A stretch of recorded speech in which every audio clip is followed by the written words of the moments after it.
Alright, I'm going to paint stacking paper mache boxes. One of the keys to paper mache is you got to get it as hard as possible. So what we're going to do is we're going to pay attention to our beginning and our end.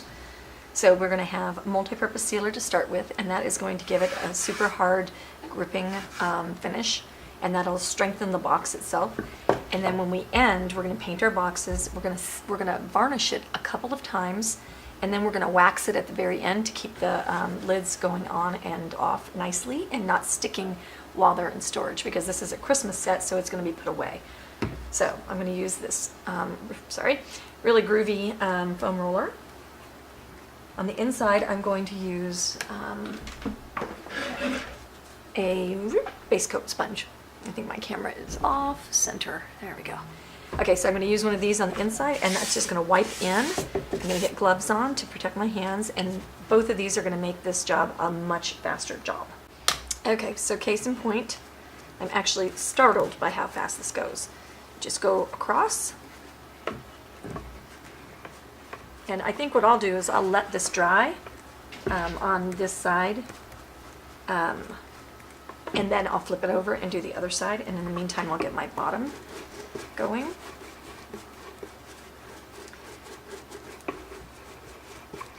I liken this little roller to like having a pair of roller skates on the bottom of your tennis shoes.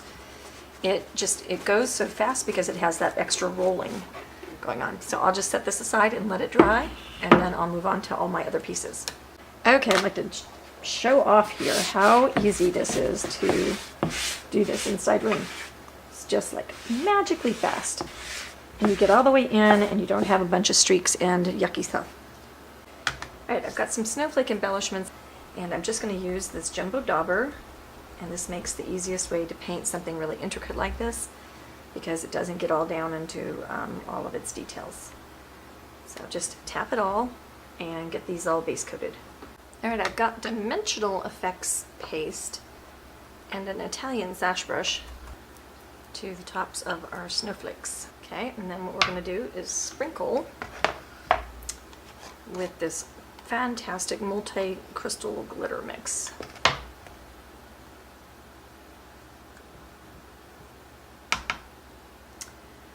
And we'll be all ready to glue them on. Okay, I want to crackle the red bin, the bottom box. So I'm going to take some weathered wood and my big brush. You don't want to roll this because you need to smear it out just a little bit and really spread it. So I want my red to show through to this dark. And so to do that, we're going to crackle so that it has some texture and some prettiness. We're going to do a fun technique with sponges to apply the crackle. So I'm going to spread this out, and then I might even have to go back in and brush it and spread it a little bit more. Otherwise, sometimes it pools. So just really work it into the surface. All right, so we're going to crackle this box, and you're going to need at least probably a whole bottle of deep burgundy, because it's got to go on really thick to give us these nice big cracks that we got here. And so the way we're going to do that is we're going to scoop up our paint with our brush. We're going to work methodically top to bottom, and I'm just going to every old which way, which is kind of slip-slapping applied. I decided not to do the sponging technique. I didn't like it as much. And I don't want these to run, if you go straight down, all your cracks will run straight down, so I don't want them to run all in the same direction. Try not to get too much up here on where the lid needs to come on to the box. And you're going to have to do half or a third at a time and let it dry and keep rotating around. Okay, I'm going to take this sponge with a little bit of cad red hue. I'm just going to sponge it over and maybe even increase in the middle area where I'm going to be putting the words. Blend it out just a little bit, and then just wash it on the rest of it just lightly. And I just kind of brighten up the red. I always love deep burgundy, but I'm never quite certain that it's bright enough, so I love that I can glaze.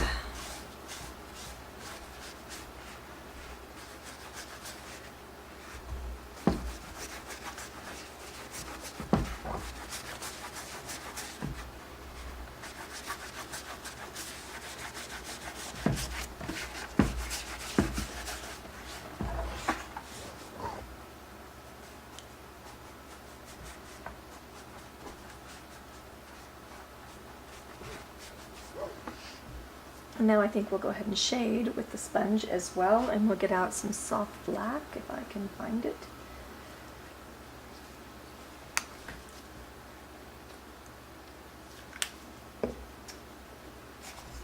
So I'll float with my sponge, so the way that's going to work. So just side load and blend.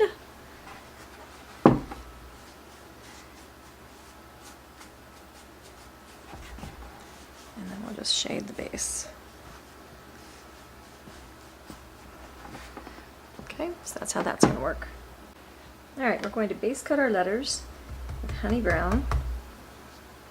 And this is going to be a little bit flexy, so I'm going to hold it kind of at an angle so that my hand is propping the back. Otherwise, I'd be smooshing my box every time. And I always want to blot off on my paper towel before I get started. So I'll go off camera so that this isn't irritating. Tap, tap, tap, tap, tap. And I'll get it based. I'll probably have to do 2 coats because this doesn't look like it's going to cover in the one. Alright, we're going to dirty brush into some golden straw. And we're going to wipe it off on our paper towel, the excess. And we're going to dust the tops of the letters. I was able to go ahead and scumble. Make sure you dry it off, otherwise you make a big mess. I'm going to go about halfway down.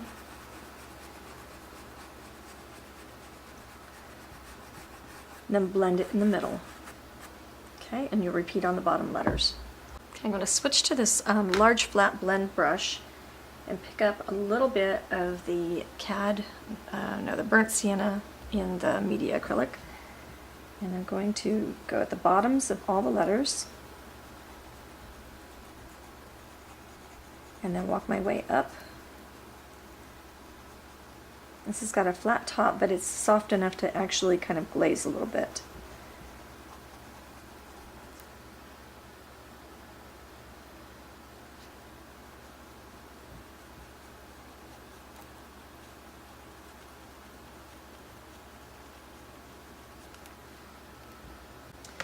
Alright, now we're going to do some drop shading next to our letters. And so we'll go on the left side and under.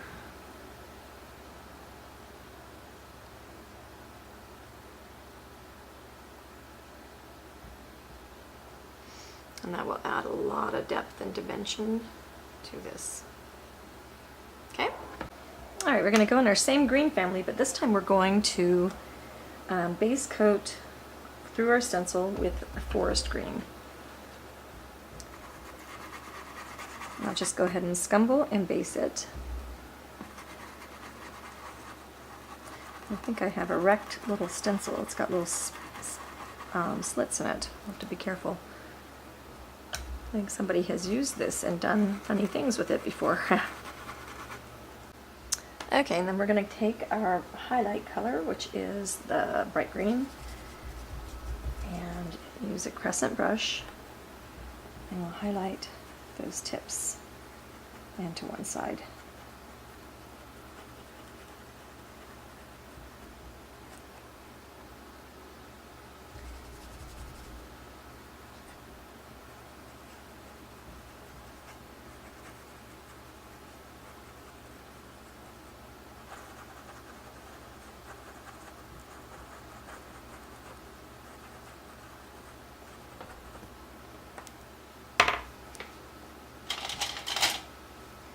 We'll get into some evergreen and right up the center.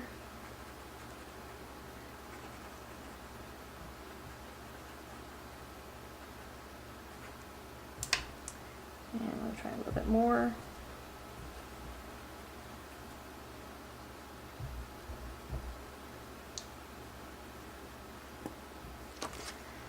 Okay, so that's the beginnings of our holly. Okay, we're going to add veins.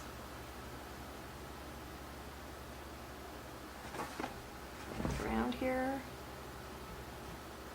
And you can add some little side veins if you want. Oops. If your painting this at home, paint it on your lap. Makes a very nice distance and all the things. And I think we need to glaze those leaves with a little bit of something. Okay, I've got green gold out. I've got some water, and I'm just going to accent here and there, and then I'm going to blot it down just a little bit so we get just a little brightness down there. Okay, and then I'm going to try this phthalo green yellow, which is a nice dark lovely green. It's got some vividness to it. And let's go ahead and wash over that part of the leaf. That pops that out quite nicely. All right, I'm going to take the edge of my pinky and I'm going to make the red berries.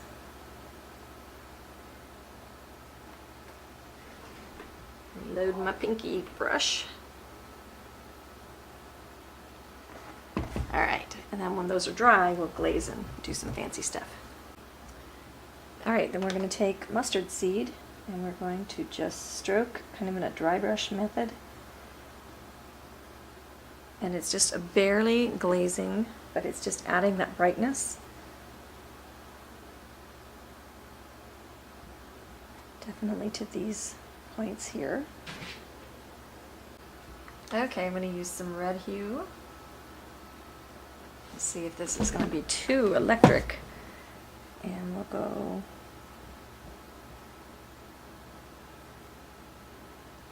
yeah, I think that's perfect. All right, we're going to take our Dimensional Effects paintable texture medium and palette knife, and we are going to hold our stencil down, and we're going to apply this through the stencil, and that is going to make it look like it is a jeweled or tooled border. You can scrape off the excess.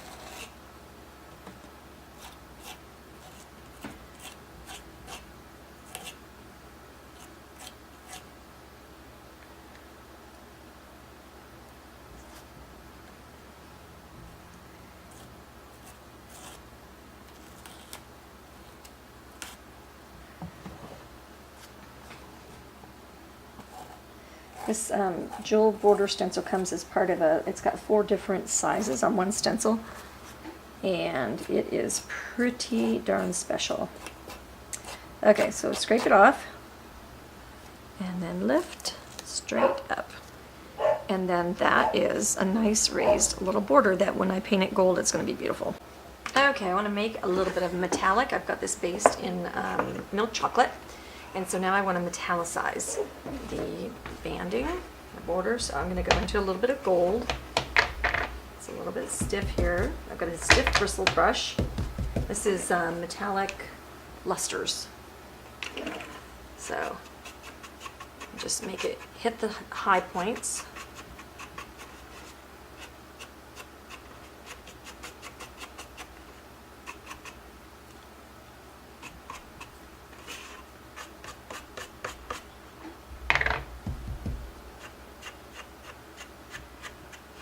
With that, and then I'm going to go ahead and go into this iced, what is this called?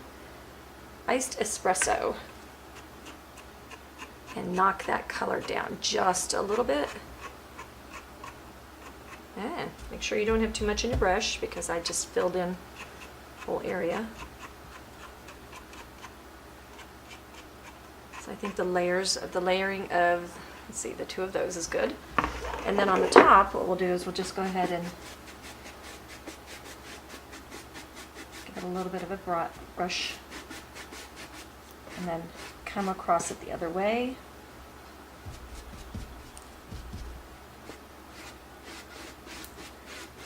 My brush is peeling off. When you leave your brushes in water, what will happen is your paint on your handle will peel off while you're painting. Okay, so that's the effect we're after.